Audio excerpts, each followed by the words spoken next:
Welcome to Nurses Note YouTube channel, the premier guidance of Sri Lankan student nurses.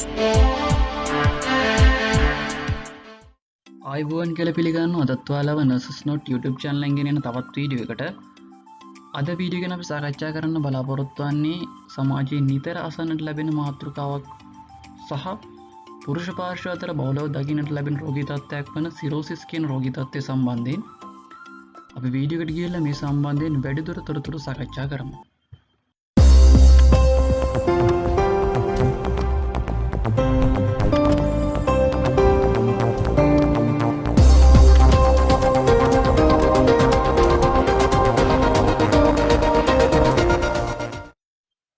Cirrhosis කියලා අපි හඳුන්වන්නේ අක්මාව ආශ්‍රිත රෝගී තත්ත්වයක්. සරලව කිව්වොත් මෙතනදී සිදුවන්නේ අක්මා සෛල වලට බරපතල හානි සිදුවීමෙන් ෆයිබ්‍රෝසිස් තත්ත්වයකට පත්වීම. මෙන්න මේ නිසා liver cells scarring condition එකකට පත් වෙනවා. මෙහෙම වෙන්න හේතු මොනවාද? එකක් තමයි viral infection. උදාහරණ විදියට hepatitis B හෝ C සහ අධික ලෙස මත්පැන් භාවිතය යන මේ කරුණු දෙක තමා සිරෝසිස් කියන කන්ඩිෂන් එකට මූලිකවම හේතු වෙන්නේ. ඊට අමතරව අක්මාව තුළ මීතේ තැන්පත් වීම ඉහළ යාම, ඒ කියන්නේ ෆැට් කලෙක්ෂන් එක ඉන්ක්‍රීස් වීම, දියවැඩියාව, බයිල් ඩක්ට් ප්‍රොබ්ලම්ස් වගේම ඕටෝ ඉමුන් කන්ඩිෂන් එකක් නිසා හෙපටොසයිට්ස් වලට, ඒ කියන්නේ අක්මා සෛල වලට හානිය සිදුවීමනුත් මේ තත්ත්වය ඇති වෙනවා. හරි, අපි දැන් අක්මාවේ කාර්යභාරය ගැන සලකා බැලුවොත් අක්මාව කියලා කියන්නේ දේහයේ වැදගත් අවයවයක්. මේ liver, ඒ කියන්නේ අක්මාව කියන ඕගන් එකට එකවරකදී සෝසස් දෙකක් කරහා බ්ලඩ් සප්ලයි එකක් ලැබෙනවා. මෙන්න මේ විදිහට සප්ලයි කරන රුධිරය අක්මාව මගින් මෙටබොලයිස්, ඩීටොක්සිෆයිස්, ස්ටෝස් සහ ප්‍රොඩියුස් කියන මේන් ෆන්ක්ෂන් හතරක් සිදු කරනු ලබනවා. රයිට්, දැන් අපි liver එකට සැපෙන බ්ලඩ් සප්ලයි එක ගැන අවධානය යොමු කළොත් එක සප්ලයි එකක් තමයි hepatic portal vein. මේ බ්ලඩ් සප්ලයි එක සැපෙන්නේ ආහාර මාර්ගයේ ඕගන්ස් වලින්. මෙන්න මේ නිසා hepatic portal vein හරහා ලැබෙන රුධිරය නියුට්‍රිෂන් වලින් රිච්. නමුත් බ්ලඩ් වල ලෝ ඔක්සිජන් ලෙවල් එකක් තමයි තියෙන්නේ. කෙසේ නමුත් ඕගන් එකක ෆන්ක්ෂන් එක වෙල් මේන්ටේන් වීමට නම් ඔක්සිජනේට් බ්ලඩ් සප්ලයි එකක් අත්‍යවශ්‍යම වෙනවා. මෙන්න මේ අවශ්‍යතාවය සපුරාලමින් ඔක්සිජනේටඩ් බ්ලඩ් hepatic artery එක හරහා අක්මාවට සැපෙනවා. මේ විදිහට liver එකට ලැබෙන blood supply එක liver එක තුලදී mix වෙලා liver එකේ functional unit එක වෙන hepatic lobules තුලින් filter වෙන blood hepatic vein එක හරහා liver එකෙන් පිටතට ගමන් කිරීමක් සිදු වෙනවා. right, අපි මේ liver එකේ functional unit එක ගැන අවධානය යොමු කළොත් මේක hexagon shape එකක්. ඒ කියන්නේ ෂඩාශ්‍රාකාර හැඩයක් ගන්නවා. මේ hexagon shape unit එකේ සෑම කෝණයකම common bile duct එක බැගින් පවතිනවා. හෙපටොසයිට් තුළ නිපදෙන බයිල් මේ බයිල් ඩක්ට් හරහා ගමන් කර ගෝල් බ්ලැඩර් එක තුළ ස්ටෝර් කරනවා. මේ ආසන්නයේම සෑම කෝණයකම හෙපටික් ආටරි බ්‍රාන්ච් එකක් සහ හෙපටික් පෝර්ටල් වෙයින් බ්‍රාන්ච් එක බැගින් පවතිනවා. අපි මෙන්න මේ කොටස් තුනක එකතුව පෝර්ටල් ට්‍රයජ් එකක් කියලා කියනවා. මේ විදිහට හෙපටික් ආටරි සහ හෙපටික් පෝර්ටල් වෙයින් හරහා ගලා යන රුධිරය සයිනොසොයිඩ් හරහා ගමන් කර සෙන්ට්‍රල් වෙයින් එක තුලින් අවසානයේ හાર્ට් එක දක්වා ගමන් කරනවා. මෙන්න මේ හෙපටොසයිට් එක ඇතුලේ කූපර් සෙල් නැමැති මැක්‍රොෆේජ් ටයිප් සෙල් වර්ගයක් පවතිනවා. මෙන්න මේ සෙල්ස් මගින් රිමූවින් බැක්ටීරියා, රිමූවින් ඩෙබ්රිස් සහ old blood cells break down කිරීම මගින් අන්කොන්ජුගේටඩ් බිලිරුබින් කොන්ජුගේටඩ් බිලිරුබින් බවට පත් කිරීමක් සිදු කරනවා. හරි, අපි දැන් liver එකේ metabolism function එක ගැන කතා කළොත් ප්‍රධාන වශයෙන් body එකේ excessive blood glucose, ඒ කියන්නේ දේහයේ පවතින වැඩිපුර glucose අක්මාව තුළින් glycogen විදිහට තැන්පත් කිරීමත් නැවත දේහයට අවශ්‍ය වූ විට ඒ විදිහට store කරපු glycogen glucose වලට convert කිරීමත් liver එක මගින් සිදු කරනවා.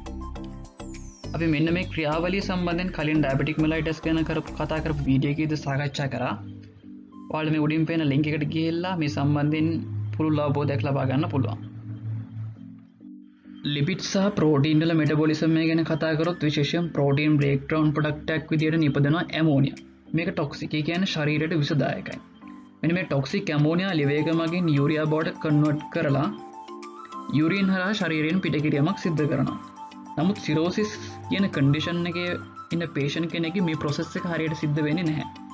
මෙන්න මේ නිසා ටොක්සික් ඇමෝනියා බොඩි එක තුළ ඇකියුමුලේට් වීමෙන්, ඒ කියන්නේ එක්රැස් වීමෙන් මොළයට බලපෑම් ඇති වීම නිසා ස්නායවාබාධ නියුරොලොජික් ඉම්පයාමන්ට් ඇතිවීමේ හැකියාවක් තියෙනවා. right then liver එකේ storage function එක ගැන කතා කළොත් liver එක තුළ vitamin B12, A, C, D, E සහ K කියන vitamin store කිරීමක් සිදු කරනවා. right අපි කලින් කතා කළා hepatocyte තුළ bile නිපදවීම සම්බන්ධයෙන්. මෙන්න මේ විදිහට නිපදවෙන bile fat සහ fat soluble vitamin absorb කිරීමක් සිදු කරනවා. නමුත් මේ සිරෝසිස් කියන තත්ත්වයකදී බයිල් ඒ කියන්නේ පිත නිපදවීම අඩපණ වෙනවා.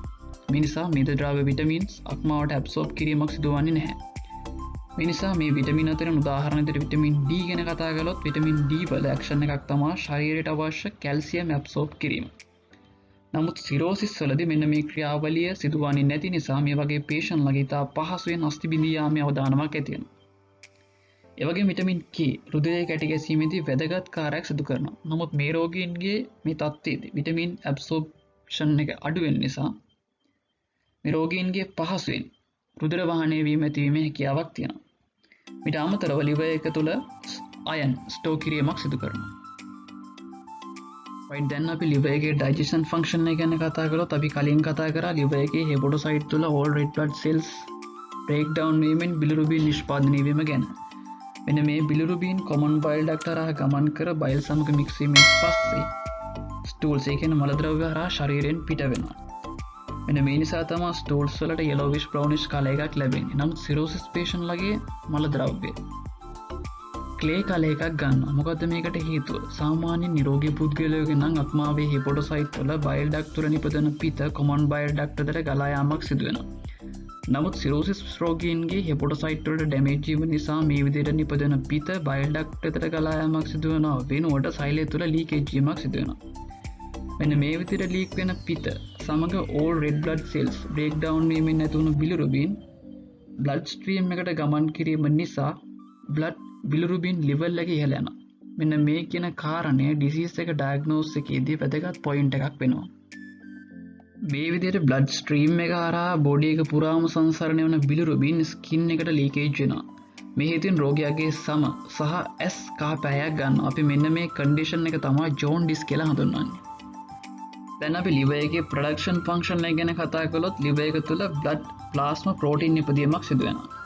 මේ අතරින් albumin විශේෂ තැනක් ගන්නවා. albumin කාර්යය තමයි capillaries වල oncotic pressure එක පවත්වා ගැනීම. නමුත් සිරෝසිස් patient ලගේ albumin product එකක් වෙන්නේ නැහැ. මේ නිසා capillaries තුළ පවතින ජලය interstitial tissue එකට leakage වීමක් සිදු වෙනවා. මෙන්න මේ හේතුව නිසා තමයි මේ වගේ රෝගීන්ගේ ascites ඒ කියන්නේ උදරයේ අසාමාන්‍ය ලෙස විශාල වීම සහ දෙපා වල ඉදුණුම් ලක්නට ලැබෙන්නේ. ඊට අමතරව නිපදෙන fibrinogen සහ prothrombin කියන plasma protein රුධිරයේ කැටි ගැසීමට උපකාරී වන නමුත් මේ රෝගීන්ගේ plasma protein නිපදීමක් සිදුවන්නේ නැති නිසා පාස්යෙන් බ්ලීඩින් නැතිවීමේ හැකියාවක් තියෙනවා. right then අපි liver එකේ detoxification function එක ගැන කතා කළොත් අපි භාවිතා කරන සියලුම ඖෂධ සහ මධ්‍යසාර භාවිතා කරන අයවලුන්ගේ ඒ ද්‍රව්‍යයන් කඩංගු toxic level එක දේහයට අවමහානිකර මට්ටමකට ළඟා කිරීමක් අක්මාව මගින් සිදු කරනවා. ඒ වගේම අක්මාව ග්‍රන්ථි තුළ නිපදවන හෝමෝන දේහයෙන් ඉවත් කිරීමක් සිදු කරනවා. නමුත් සිරෝසිස් patient ලගේ මේ විදිහට liver එක මගින් හෝමෝන් මෙටබොලයිස් වීමක් සිද්ධ වෙන්නේ නැහැ. මෙතනදී මේ රෝගයට අදාළව කතා බහකට ලක් වෙන විශේෂ හෝමෝනයක් තමයි ඊස්ට්‍රොජන්. අපි කලින් කතා කරපු විදිහට සිරෝසිස් රෝගීන්ගේ මේ හෝමෝන් ඉවත් නොකිරීම නිසා දේහය තුළ ඊස්ට්‍රොජන් හෝමෝන් ලෙවල් එක ඉහළ යනවා. මෙන්න මේ කියන කාරණය මේල් patient වල ලොකු ඉෆෙක්ට් එකක් වෙනවා. මොකද මේකට හේතුව ඔවුන්ට ගයිනකෝමැස්ටියා කියන කන්ඩිෂන් එක ඇති වෙනවා. කියන්නේ breast tissue එක enlarge වීමක් සිදු වෙනවා. ඒ වගේම මෙන්න මේ කියන කන්ඩිෂන් එක නිසා සමේ රතු පැහැ කැසියම් ස්වභාවයක් සමග ස්පයිඩෝඑන්ජියෝමා මෙන්න මේ කියන ලක්ෂණ පෙන්වනවා. right දැන් අපි සිරෝසිස් වල complications ඒ කියන්නේ සංකූලතා මොනවද කියලා අවධානය යොමු කළොත් එකක් තමයි portal hypertension. සිරෝසිස් patient ලක අපි කතා කරපු විදිහට අක්මා fibrosis තත්යකට පත් වෙලා තියෙන නිසා portal vein එක ඒ කියන්නේ ආහාර මාර්ගයේ සිට අක්මාවට රුධිරයේ සැපෙන රුධිර නාලය නැරෝවීමක් කියන පටුවීමක් සිදු වෙනවා. මේ නිසා hepatic portal vein එක ආශ්‍රිතව blood pressure එක ඉහළ යාම තමයි අපි portal hypertension වශයෙන් හඳුන්වන්නේ. මේ කියන තත්ත්වය නිසා spleen එක enlarge වීමක්ද සිදු වෙනවා. අපි මේ condition එක හඳුන්වනවා splenomegaly කියලා. spleen එකේ කාර්යය තමයි ප්ලේට්ලට් සහ වයිට් බ්ලඩ් සෙල්ස් ස්ටෝ කිරීම. නමුත් මේ විදිහට එන්ලාර්ජ් වීම නිසා මේ ෆන්ක්ෂන් එක සිද්ධ වෙන්නේ නැහැ. මෙන්න මේ නිසා රුධිරයේ ප්ලේට්ලට් සහ වයිට් බ්ලඩ් සෙල්ස් ප්‍රමාණය අඩුවීමෙන් ඉතා පහසුවෙන් රුධිර වහනය වීම සහ ආසාදන වලට ගොදුරු වීමේ හැකියාවක් තියෙනවා. ඊට අමතරව තියෙන තවත් කොම්ප්ලිකේෂන් එකක් තමයි ඉසෝෆේජියල් වැරසිස්. එහෙම නැත්නම් ગેස්ට්‍රික් වැරසිස්. මෙතනදි වෙන්නේ ඉසෝෆගස් සහ ગેස්ට්‍රික් කියන්නේ අන්න ශ්‍රෝතය. අපි සාමාන්‍යයෙන් හඳුනන ගලනාලය සහ ආමාශය ආශ්‍රිතව පවතින රුධිර නාරවල බ්ලඩ් ප්‍රෙෂර් එක වැඩි වීම නිසා ඒවා වීක්නස් තත්යකට පත් වීමෙන් රප්චර් වීම. ඇත්තටම මෙන්න මේ තත්ත්වය ලයිෆ් ත්‍රෙට්නින් කන්ඩිෂන් එකක් වෙනවා. කියන්නේ මෙඩිකල් ඉමර්ජන්සි එකක්. මොකද මේ විදිහට බ්ලඩ් වෙසල්ස් රප්චර් වීම නිසා අභ්‍යන්තර රුධිර වහනය වීමක් සිදු වෙනවා. නමුත් මේ රෝගීන්ගේ ප්ලේට්ලට් විටමින් K සහ ක්ලොටින් ෆැක්ටර්ස් වල දේහය තුළ පවතින ඌනතාවය නිසා රුධිරය කැටිගැසීමට තියෙන ඉඩකඩ අඩු වෙනවා. ඒ වගේම තවත් කොම්ප්ලිකේෂන් එකක් තමයි ෆ්ලුයිඩ් වොලියුම් ඕවර්ලෝඩ් කියන කාරණාව. මේක අපිට දකින්න පුළුවන් උදරය සහ දෙපා වල ඉදිමීම තුලින්. මෙතනදී උදරයේ විශාල වීම කියන්නේ ascites කියන කන්ඩිෂන් එකේදී ඇබ්ඩොමන් එක ෆ්ලුයිඩ් වලින් ෆුල් වීම නිසා මේ රෝගීන් ආසාදනට ලක්වීමේ හැකියාවක් තියෙනවා. මොකද ගට් එකේ බැක්ටීරියා මේ තරලය සමග උදරය තුළ එක්රැස් වීම අපි ස්ප්ලීනොමෙගලි තත්ත්වයේදී කතා කරපු විදිහට මොවුන්ගේ WBC කවුන්ට් එක අඩු වීම නිසා ඉමුන් සිස්ටම් එක දුර්වල වීම ඒ කියන කාරණාවට හේතු වෙනවා. ඊට අමතරව low albumin level එකක් පැවතීමත් මේ විදිහට fluid overload වීමට හේතු වෙනවා. මොකද low albumin level එක නිසා oncotic pressure එක අඩු වීම හේතුවෙන් blood vessels වල පවතින fluid leakage වීමක් සිදුවන නිසා. ඊට අමතරව jaundice කියන තත්ත්වය ඇති වෙනවා අපි ගැන කලින් කතා කළා. ඒ වගේම renal failure සහ hepato රීනල් සින්ඩ්‍රෝම් කියන තත්ත්වය නැතිවීමේ අවදානමක් තියෙනවා. තවත් වැදගත් කොම්ප්ලිකේෂන් එකක් තමයි හෙපටෝකෙන්සෙෆලොපති. මේකට හේතුව liver එකේ detoxification හැකියාව නැතිවීම. මිනිසා ඇමෝනියා සහ අනිකුත් toxic substances brain එක තුළ accumulate වීම නිසා මේ රෝගීන්ගේ mental changes සහ හෝමෝ තත්ත්වය නැතිවීමේ අවදානමක් තියෙනවා. ඒ වගේම මේ විදිහට ඇමෝනියා, කීටෝන් වැනි toxic ද්‍රව්‍ය දේහය තුළ එක්රැස් වීම නිසා asteriskis කියන condition එක ඇති වෙනවා. අපිට මෙන්න මේ තත්ත්වය පරීක්ෂා කරන්න පුළුවන්. රෝගියාට මෙන්න මේ රූපය ආකාරයට දෑත් ඉදිරියට දියු කරන්න කිව්වාම අපිට රෝගියාගේ මෙන්න මේ විදියට දෙයත් වල involuntary hand flapping movement එකක් දකින්න පුළුවන්. ඒ වගේම cirrhosis late stage එකකදී fetal hepatitis කියන තත්ත්වයක් සහ liver cancer වැනි තත්ත්වයන් නැතිවීමේ අවදානමක් තියෙනවා. හරි, දැන් අපි මේ වගේ රෝගීන්ගේ රෝග ලක්ෂණ ගැන අවධානය යොමු කළොත් අපි මේ එකක් ගැන කලින් සවිස්තරාත්මක කතා කරපු නිසා මෙතනදී වැඩිදුර විස්තර කතා කරන්නේ නැහැ. කරුණෝසෙන් සාකච්ඡා කළොත් ට්‍රෙමර්ස්, අත්පා වේවිලීම, ජොන්ඩිස්, ශරීරයේ කහ පැහැවීම, loss of appetite, ආහාර අරුචිය, ඉඩීමා, උදරය සහ දෙපා වල කැපී පෙනෙන නිදිමම, itchy skin, සමේ ඇතිවන කැසීම්, varices, අභ්‍යන්තර උදර වහනය වීම, ascites, උදරයේ කැපී පෙනෙන නිදිමම, ස්ප්ලීනොමෙගලි, ප්ලීහාවේ ඇතිව නිදිමම, clay color stool, මලවල පැහැ වෙනස් වීම, renal failure, වකුගඩුවල ඇතිවන අකර්මණ්‍යතා, gynecomastia, male patient ලගේ ඇතිවන breast tissue එකේ enlargement එක, deficiencies, vitamin ඌනතා, bleeding, රුධිර වහනය වීම, spirongioma, සමේ ඇතිවන අසාමාන්‍ය ලප කැලල් යන කරුණු ප්‍රධාන රෝග ලක්ෂණ විදියට දක්වන්න පුළුවන්. right, දැන් අපි රෝගය හඳුනා ගැනීම diagnostic test ගැන කතා කළොත් මෙතනදී විශේෂ blood test විදියට liver function test, PTINR, clotting levels, vitamin levels සහ ultrasound scan abdomen වගේම liver biopsy වගේ diagnostic test රෝගය හඳුනා ගැනීම සඳහා යොදා ගන්නවා. right, දැන් අපි nursing intervention ගැන කතා කළොත් ඇත්තටම cirrhosis කියන condition එකට multi organ involved වීමක් සිද්ධ වෙනවා. මෙතනදී glucose ගැන අවධානය යොමු කළොත් liver function එක දුර්වල වීම නිසා glycogen තැන්පත් කිරීම සහ නිදහස් කිරීමේ ගැටලු මතුවෙනවා. මෙන්න මේ නිසා රෝගියාගේ hyper or hypoglycemia සඳහා blood glucose level එක monitor කිරීම අත්‍යවශ්‍ය වෙනවා. රෝගියාගේ platelet සහ clotting factors low level එක පැවතීම නිසා bleeding risk එකක් පැවතෙනවා මේ රෝගීන්ගේ. මේ නිසා intervention විදිහට monitor PTINR, limit invasive procedure, add pressure 5 minutes or more at injection site, use soft toothbrush, checking stool for blood and petechiae. ඒ කියන්නේ සමට යටින් රුධිර වහනය වීම සම්බන්ධයෙන් අවධානය යොමු කළ යුතු වෙනවා.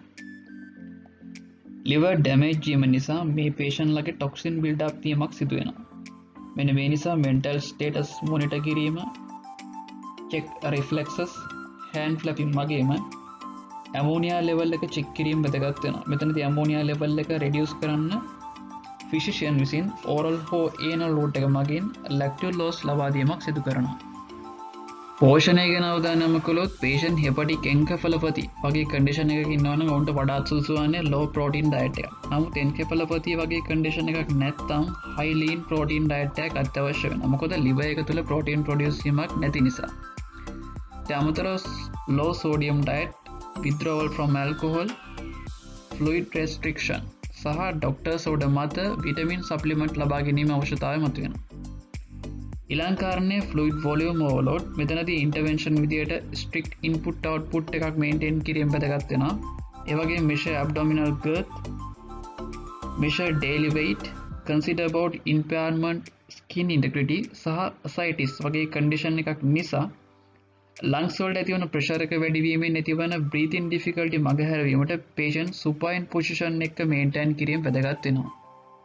right then අපි මේ රෝගයට සිදු කරන ප්‍රතිකාර ගැන අවධානය යොමු කළොත් liver transplant ඒ කියන්නේ අක්මා බද්ධ කිරීම, ඖෂධ විදියට diuretics swelling reduce කිරීමට, beta blockers සහ nitrates heart rate slow down කිරීමට, ඒ වගේම platelet, vitamin K සහ clotting factors ලබා දීම සහ ascites කියන තත්ත්වය මගහැරවීමට paracentesis කියන medical procedure එක භාවිතා කිරීම සිදු කරනවා.